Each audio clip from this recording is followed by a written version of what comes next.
အားလုံးပဲမင်္ဂလာပါ Leon's Corner မှာပြန်လည်ပြီးတော့ကြိုဆိုလိုက်ပါတယ်ဒီနေ့မှာတော့ Leon ပြပြပေးသွားမယ့်အကြောင်းလေးကနည်းနည်းလေးတော့တူတယ်ပေါ့နော်ဘာဖြစ်လို့တူသလဲဆိုရင်ဒီနဗရမအကြောင်းကအများကြီးရှိမနေဘူးပြောမယ်ဆိုရင်ရှားတဲ့အပြင်ကမှရေးချတဲ့သူကလည်းနေတယ်ပေါ့ဒီနေ့ပြပြပေးသွားမယ့်အကြောင်းအရာတွေကမှသူကတော့ Chronos နဲ့ Rhea ရဲ့ကလေးတွေကအကြီးဆုံးဖြစ်တဲ့ Hestia အကြောင်းပဲဖြစ်ပါတယ်။အိမ်တအိမ်မှာဆိုရင်မီလင်းဘိုပေါ့နော်။ဒါကဒီ modern ခေတ်တော့မဟုတ်ဘူး။ဟိုးအရင်ခေတ်တည်းတုန်းကဆိုရင်အိမ်ဒီမှာဆိုရင်မီလင်းဘိုမှာပဲလူရချက်ပြုတ်ကြတယ်။မီလင်းဘိုကအလင်းနဲ့ပဲနေကြတယ်။ပေါ့အသက်ရှင်နေထိုင်မှုအတွက်တရက်နဲ့တရက်နှွေးထွေးမှုအတွက်စားတောက်ဖို့အတွက်ကိုတော့မီလင်းဘိုအချိုးပြုတ်ပြီးတော့အပြုတ်ပြီးတော့နေကြတာပေါ့။အဲဒါကြောင့်အိမ်တအိမ်မှာမီလင်းဘိုဟာအနှွေးတက်ရောအကျလိုအပ်တဲ့ function တွေကိုပါလှုပ်ဆောင်ပေးတဲ့အရာလို့ပြောလို့ရပါတယ်။ Chronos နဲ့ Rhea ရဲ့ကလေးတွေကအကြီးဆုံးအမကြီးဖြစ်တဲ့ Hestia ကတဲ့အိမ်ရဲ့နှလုံးသားဖြစ်တဲ့မီလင်းဘူကိုဆောက်ရှောက်တဲ့နဖျားမှာဖြစ်ပါတယ်တဲ့ Hestia ဟာအိမ်ရဲ့အသက်ထက်ရင်မြက်ပေါ်ကျွယ်ဝမှုတွေကိုလည်းအစိုးရတာမို့သူ့ကိုအိမ်တိုင်းအလည်းမပတ်သက်လေးရှိတယ်တဲ့တီတီချာချာ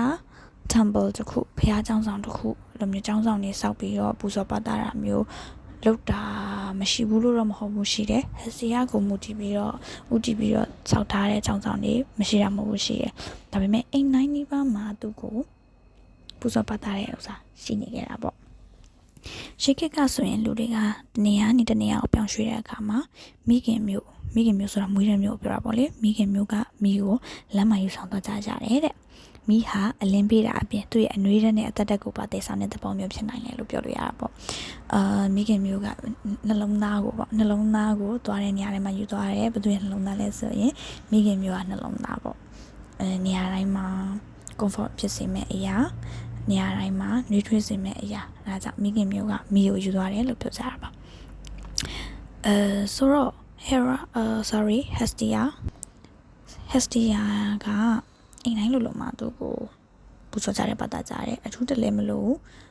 အထူးလဲချောင်းဆောင်နေမလို့တာပေါ့အဓိကတော့အိမ်တိုင်းမှာမီလင်းဘိုချီရဲ့အတွက်မီလင်းဘိုမှာပဲသူ့ပူဇော်လို့ရတယ်ပတ်တာလို့ရတယ်မီလင်းဘိုမှာပူဇော်ပတ်တာတာနဲ့တင်ကိုလက်ဖျားမကိုပူဇော်ပတ်တာဖြစ်သွားပြီလို့ပြောလို့ရတာပေါ့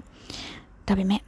Hestia ဟာရှုပ်ထွေးပွေလီလာတဲ့ Greek god တွေ goddess တွေရဲ့လက်ထက်ထိမ်းများခြင်းတွေထဲမှာမပါဘူးလို့ပြောလို့ရတယ်ဘာလို့လဲဆိုတော့အပြိုကြီးပေါ့နော်အပြိုကြီးဆိုပေမဲ့သဘောမကျတဲ့သူမရှိရတော့မဟုတ်ဘူးသူ့မှာမောင်ဖြစ်သူ Poseidon ရှိတယ် Poseidon နဲ့သူဖြစ်သူ Apollo သူတို့ကနှစ်ယောက်ကပေါ့နော် Poseidon နဲ့ Apollo တို့ကသူ့ကိုသဘောကျပြီးတော့ရွှေလက်ကန်းငွေလက်ကန်းပေါ့တရှိကြတယ်ဆိုပေမဲ့လို့သူကစုရဲ့ခေါင်းနဲ့ကိုကင်ပြီးတော့ချိန်ပြီးတော့အပြိုစင်နှပြားမှဖြစ်နေပဲနေခဲ့တယ်တဲ့ဘာကြောင့်လဲဆိုရင်အဲ့ဒီခါမှာအိမ်တိုင်းရဲ့မီလင်းဘူရိုင်းကိုတူညီစွာနဲ့ဗတ်မလိုက်ပဲနဲ့ကူးလူသွားလာနိုင်အောင်နဲ့ဆိုပြီးတော့ပြောကြတယ်ဒါမှမဟုတ်ယောက်ျားတွေကိုမကြိုက်တာလည်းဖြစ်နေတာပေါ့ယောက်ျားတွေကိုမကြိုက်တာဆိုတာထက်သူ့အတွက်ပေါ့နေထွေးမှုဆိုတဲ့အရာကိုဒီလူချမ်းမပေးမင်းဟိုလူချမ်းမပေးဘူးဆိုတဲ့ဥစ္စာမျိုးတွေလည်းသူလုပ်စရာမလိုဘူးပေါ့ပြောတဲ့ခါမှာဆိုကြပါစို့သူတို့ Poseidon ဒါမှမဟုတ် Apollo ကိုယူလိုက်တယ်ပဲထားပါတော့အဲ့ခါကျရင်အိမ်နာမှုတောင်မွေးနဲ့ပဇာက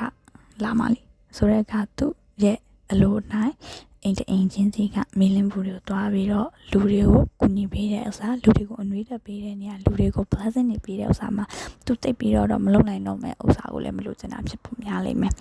ဆိုတဲ့အတွက် Hestia ကအပြိုကြီးနဖျားမှာလို့ပြောလို့ရပါတယ်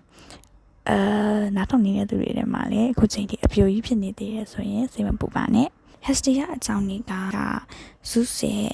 host တွေကနေမထွက်ဘူးလို့ပြောလို့ရတယ်ဘယ်လိုလဲဆိုရင် Hestia ကမီလင်းဘိုတွေမှာမီလင်းဘိုဆိုတဲ့အိမ်တိုင်းမှာအဲ့လိုမျိုးသွားပြီးတော့ blessing တွေပေးတယ်အဲ့လိုမျိုးတွေလုပ်တယ်ဒါပေမဲ့သူက Zeus ရဲ့ host တွေကနေမထွက်ခဲ့တာဖြစ်တဲ့အတွက်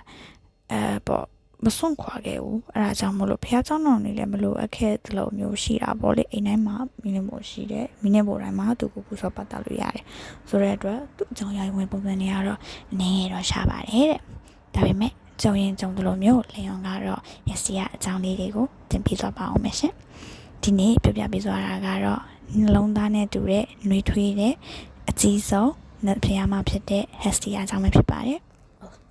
ဒီလိုအကြောင်းလေးတွေကိုစိတ်ဝင်စားရဲဆိုရင် Leon's Corner Channel လေးကို Subscribe လုပ်ထားပေးဖို့မမေ့ပါနဲ့နော်အားလုံးပဲတာယာတဲ့ညချမ်းလေးဖြစ်ပါစေရှင်